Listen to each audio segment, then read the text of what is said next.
m'appelle Yann, j'ai 42 ans, j'habite à une vingtaine de kilomètres de Vire et je suis ici depuis 2017.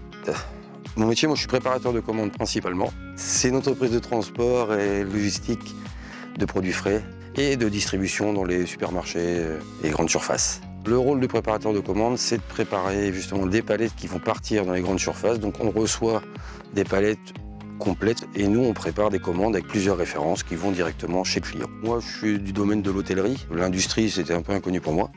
L'intégration était facile ici donc ça a été simple pour moi de m'intégrer. Oui, déjà on travaille beaucoup en autonomie et après il y a la polyvalence. Ça c'est quelque chose que moi j'avais demandé assez dès le début et c'est arrivé assez vite. Je suis formateur de tous les nouveaux arrivants, en intérimaire et étudiants aussi parce qu'on a une partie étudiant. Je fais partie de la commission de sécurité, ce qui me permet de leur inculquer les valeurs sécurité de l'entreprise auxquelles on essaie quand même d'y apporter un grand soin. C'est une entreprise sûre et c'est quand même assez attractif en termes d'emploi. On sait que sur le bassin virois, il y a quand même pas mal d'emplois. Alors déjà le bassin virois, ça propose pas mal de petites choses, autant sur le plan sportif. Il y a pas mal d'activités sportives à faire, des activités de plein air. Il y a le pont de la Souleuve, le viaduc de la Souleuve qui est pas mal réputé sur l'élastique, pour ceux qui sont un peu friands de ça, de sensations. Et là, on essaie, avec les ados, de voir un peu pour les pousser un peu à l'élastique, sans les pousser, mais...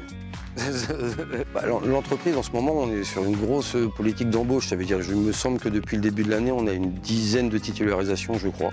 On vient de fêter les 40 ans des messageries laitières et je pense qu'il y en a encore pour 40 ans. Je pense.